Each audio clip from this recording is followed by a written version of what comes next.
Seen the last few weeks with the Chicago Street Race, Atlanta, and even previously with Bristol Dirt and North Wilkesboro, is it finally time that we give NASCAR the benefit of the doubt and stop doubting their innovative changes? I'll talk about it next here on Stuck in the Catch Fence.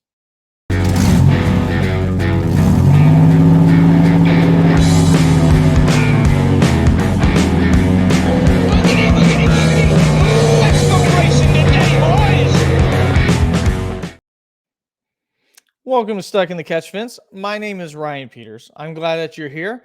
We will be doing a double broadcast today. First, this video itself, and then debuting tonight will be either the weekly show or a live stream of the SRX race that will begin tonight, talking about both things.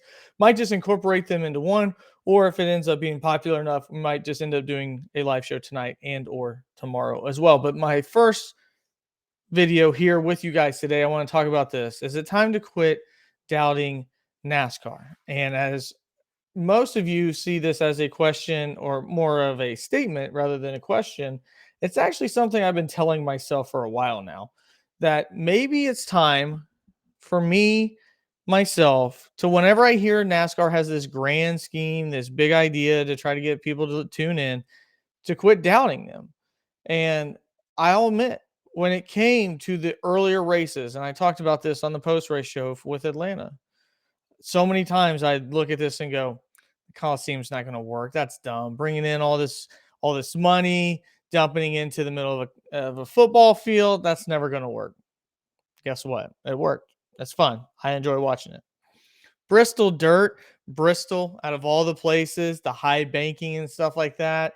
Really, that's where we're going to go to have a dirt race for the first time in NASCAR and this type of setup with these heavy cars. That's not going to work. It's worked. It's been fun. You know, a lot of us will remember Chase Briscoe and Tyler Reddick wrecking and Kyle Busch getting the win, and the other races that we've had in between there with Christopher Bell winning this year. North Wilkesboro. Really? They're going to bring back North Wilkesboro? I mean, that's like the only one that you can even say, at least from a racing standpoint, didn't work. But it doesn't mean that it didn't from a logistical standpoint work. I would say there was more hype about North Wilkesboro coming back, a race that obviously was not very exciting beforehand, where they would have drivers only have 10 lead lap cars at times, very slow, not much passing in that type of speedway. But the excitement, the nostalgia, could NASCAR find a way to bring it back? Yeah, they did. It worked. Sold out almost immediately whenever they decided to have North Wilkesboro come back. And that was NASCAR at its most popular time almost whenever North Wilkesboro was gone from the circuit anyway. Most recently, we had Atlanta, a 1.5-mile super speedway, digging up the oldest surface at the time, the cracked, wore out, beaten down Atlanta Motor Speedway surface, a track that's already changed its identity in 1996 from a true oval to a quad oval, now changing it into a 1.5-mile super speedway. Banked like Daytona, not nearly as wide, and only 1.5 miles. I didn't know what to think. I was completely flabbergasted. I had no clue. Could this work? Does it make sense? Why would they do such a thing? I understand NASCAR is moving forward, but wouldn't that make more sense when the car that had the 550 horsepower, not the 650, they're running the super speedway plate package? I don't really know, but I'll tell you this. It got me up off of my hind end to my computer to buy tickets to go to the inaugural race. And I enjoyed it. I enjoyed it so much that I went again this year. Now we've seen what it can be at its peak. Atlanta might be better than Talladega and Daytona. Trust me, I went to Talladega last year in the playoffs. Wasn't that fun? I enjoyed it. It was my first time I ever went. Going to a track is always much better than being at home for a race. I went to Martinsville this year. That was boring. Never been to Martinsville, but I could objectively tell you that was boring. But by God, New Daytona worked. Or, well, newer Daytona, which would be New Atlanta. Excuse me. And now the one all of NASCAR fans were absolutely, positively certain there is no way in hell this will ever work. The Chicago street race. Doesn't make much sense. If you go on social media, are the drivers going to be away to not get shot? Are we going to make sure that on the deadliest weekend of the year, July 4th in Chicago, that we don't have stuff stolen?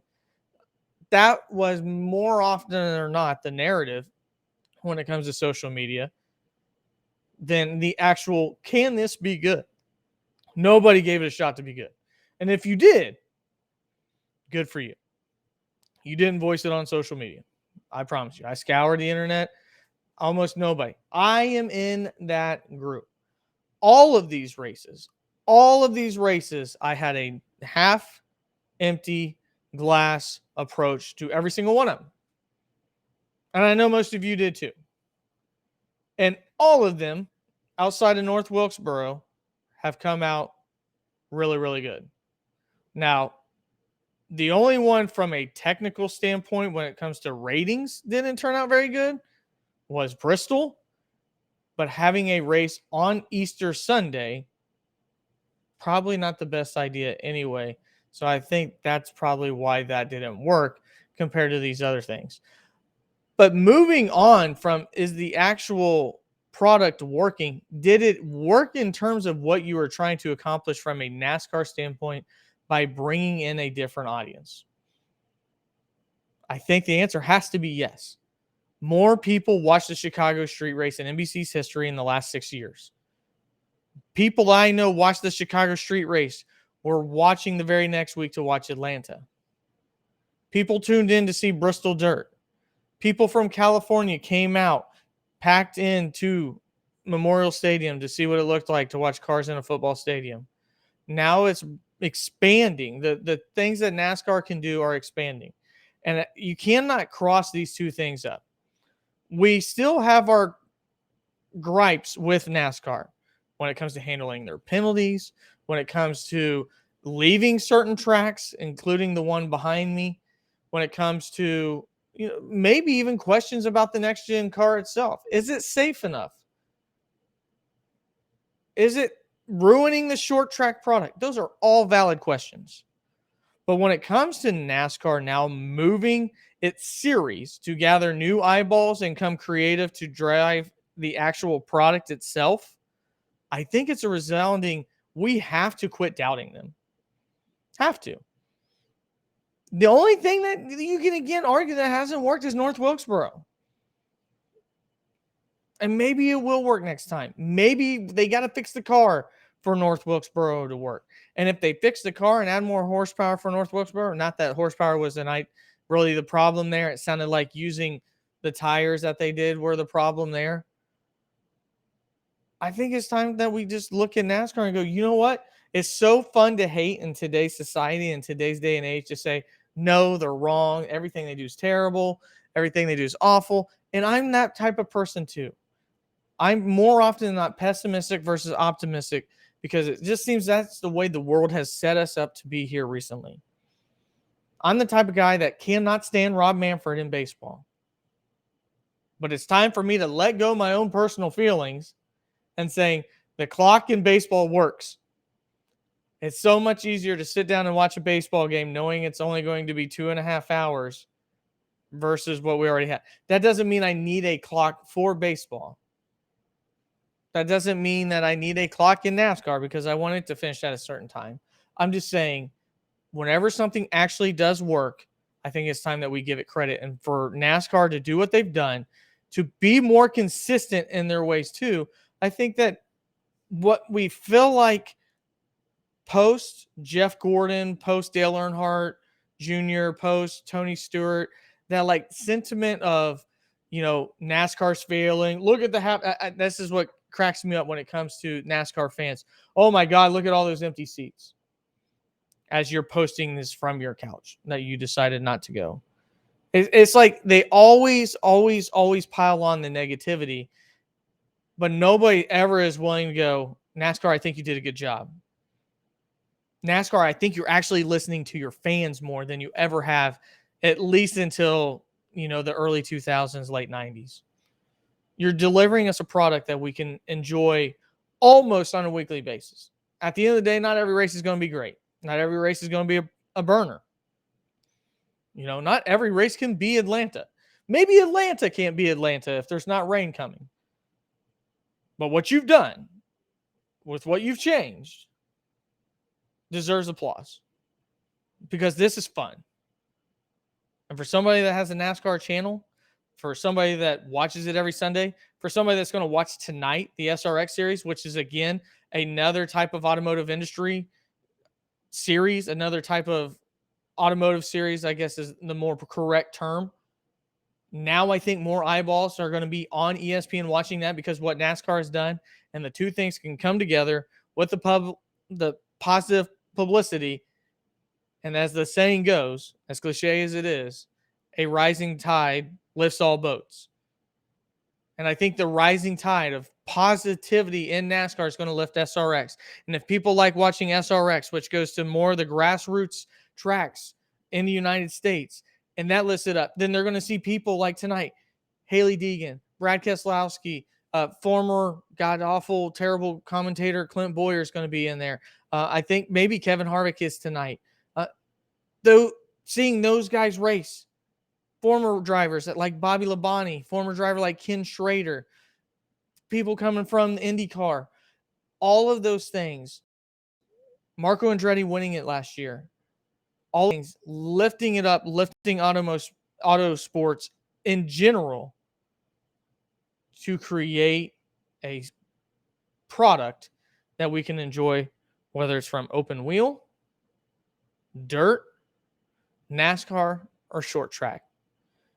NASCAR is gaining popularity and eyeballs from a demographic they're not used to getting. You can now look at SRX. You can look at IndyCar and say, well, okay, I've heard of this guy before. This Van Ginsberger, the guy from New Zealand. That guy just comes out of nowhere and wins. I think I'm going to watch V8 Supercar now. Watching SRX. You see somebody like Haley Deegan have a chance to win tonight. Maybe I'm going to watch the Craftsman Truck Series. All these different ways to get people tuned into auto sports is the idea, and NASCAR has led the charge. And now you look at other series trying to take that as well. There's going to be a lot of people tonight on Flow Sports watching the $1 million race starting at Eldora. While Tony Stewart's got a $1 million race at his own track in Eldora, he's also got SRX starting tonight as well, which he'll be participating in. These things do all the same thing. All these things, all this positive movement in auto sports, lift everybody, gain more fans, and we all can enjoy this together. And that's the idea of this channel. And I believe the innovation started with NASCAR, when it seemed like everybody else, years ago, that bad taste you have in your mouth. Same people would say the same thing about 1994 baseball. It's different now. It's different. They're keeping the fan in mind. They want you to be entertained. They want your eyeballs. They want your checks. And they're doing you a favor by being more assertive to making sure that they're one of the best products and doing things that we always accuse NASCAR of being archaic and never listening to its fans and always being stuck in the yesteryears. No longer is that the case. And now, to me, television version of auto sports, at least in my adult life, has never been better.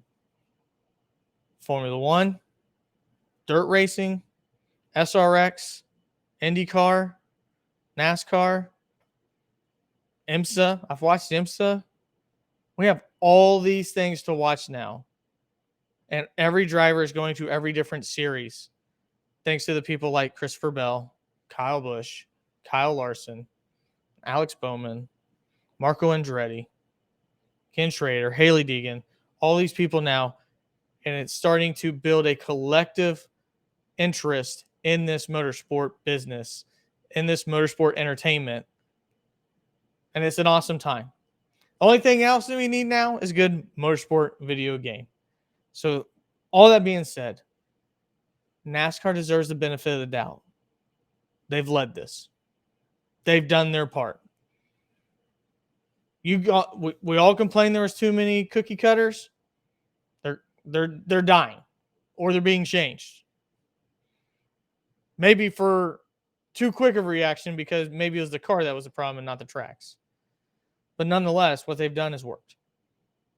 So I'm pleading with you, quit thinking of NASCAR the same way that you did in 2007 and think of them what they've done now in 2023. So, again, I appreciate you listening. If you made it this far, like and subscribe to the channel. We're all top of the NASCAR news. Again, we're going to live stream later on this evening, whether it's the weekly show or actually live streaming the NASCAR SRX race this evening. I believe it begins at 9 o'clock. Alan Bestwick will be on the call, which I'm really, really excited for. He is one of the best in the motorsport business. So excited for that. Like and subscribe to the channel, like I just mentioned. 500 subscribers, we're giving away a die-cast car, so that's always cool as well. Otherwise, the Patreon will be in the description below if you ever want to support that way. But again, this is Stuck in the Catch Fence. My name is Ryan Peters. Until the next video.